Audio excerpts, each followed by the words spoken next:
नमस्कार बच्चों, मैं आपकी हिंदी शिक्षिका आहाना हूँ और नोवा लर्न बुक्स, जो माउंट एनलाइटनमेंट इंटरनेशनल की एक इकाई है, के साथ हमारी इस सीखने की यात्रा में आप सभी का एक बार फिर हार्दिक स्वागत करती हूँ। आज हम हिंदी व्याकरण के अध्याय विशेष अर्थ वाले वाक्यांश मुहावरे के बारे में सीखेंगे। इस पाठ में हम जानेंगे कि मुहावरे क्या होते हैं और वे साधारण शब्दों से अलग विशेष और प्रभावशाली अर्थ कैसे प्रकट करते हैं। हम उदाहरणों के माध्यम से समझेंगे कि मुहावरों का प्रयोग वाक्यों में करने से भाषा रोचक, सजीव और सुंदर बन जाती है। साथ ही हम यह भी सीखेंगे कि किस मुहावरे का सही अर्थ क्या है और उसका सही प्रयोग कैसे करें। अध्याय 14 विशेष अर्थ वाले वाक्यांश।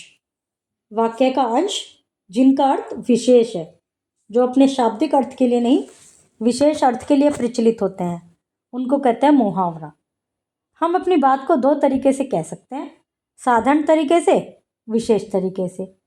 निशा ने उत्तीर्ण होने के लिए निरंतर कठिन परिश्रम किया, ये तो हो गई साधारण सी बात।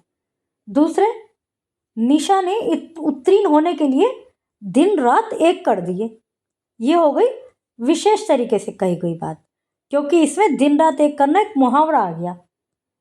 आगे देखिए दूसरा वाक्य, भारतीय सेना ने दुश्मन को करारा जवाब देने के लिए तैयार है। भारतीय सेना तैयार है कि भाई दुश्मन को करारा जवाब देंगे। और दूसरा इस तरह से कह दिया, भारतीय सेना दुश्मन को ईंट का जवाब पत्थर से देने के लिए तैयार है। यहाँ पर यह हो गया मुहावरा यूज। उपयुक्त वाक्य में कठिन परिश्रम किया के स्थान पर दिन रात एक कर दिया, करारा जवाब देंगे के स्थान पर ईंट का पत्थर से जवाब देने शब्दों का प्रयोग किया गया। अतः ये शब्दांश, ये शब्द वाक्यांश, ये शब्द या वाक्यांश। वाक्यांश इसलिए क्योंकि वाक्य का एक अंश है और शब्द दो तीन शब्द उसमें है, तो वाक्यांश मुहावरे हैं। ऐसे वाक्यांश जो अपने शब्दों से अलग कोई विशेष अर्थ प्रकट करें, उन्हें मुहावरा कहते हैं। आपस में बात करते समय हम अक्सर मुहावरों का प्रयोग करते हैं। मुहावरों के प्रयोग से भाषा सुंदर और रोचक बन जाती है, उसका प्रभाव बढ़ जाता है। मुहावरों से भावों की अभिव्यक्ति करना आसान हो जाता है, विस्तार से वर्णन करने की आवश्यकता नहीं रह जाती, तो बहुत ज़्यादा उसको एक्सप्लेन नहीं करना पड़ता। जब मुहावरा यूज़ कर देते हैं तो उसमें एक बात में एक इम्प्रेशन आ जाता है, बल आ जाता है। नीचे कुछ मुहावरे, उनके अर्थ व वाक्य प्रयोग सहित दिए जा रहे हैं, इनका अध्ययन कीजिए। लोहा लेना, सामना करना। झांसी की रानी ने अंग्रेजों से डटकर लोहा लिया। आंखें चुराना, नजर बचाना। परीक्षा में फेल होने के बाद मनु सबसे आंखें चुरा रहा है। आसमान के तारे गिनना, नींद ना आना। अब सारी रात नींद नहीं आई तो क्या करें, उसकी जगह मुहावरा बन गया आसमान के तारे गिनना। महिमा की परीक्षा में इतनी चिंता थी कि उसकी सारी रात आसमान के तारे गिनते हुए कटती थी। ये कुछ मुहावरे दिए गए हैं, इनके अर्थ याद कीजिए, वाक्य खुद बनाने का प्रयास कीजिए।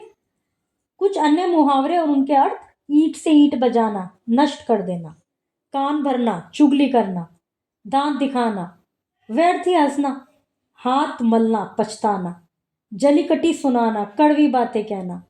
दांत खट्टे कर देना, हरा देना। हाथ पांव फूलना, घबरा जाना। चार चांद लगाना, शोभा बढ़ाना।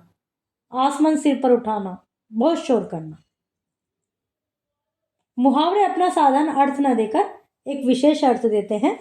ये एक बार फिर परिभाषा नीचे लिखी हुई है। बच्चों, यह अध्याय आपकी अभिव्यक्ति शक्ति और भाषा कौशल को और निखारेगा। तो आइए ध्यान से और आनंद के साथ इस अध्याय को सीखते हैं। धन्यवाद और शुभ अध्ययन।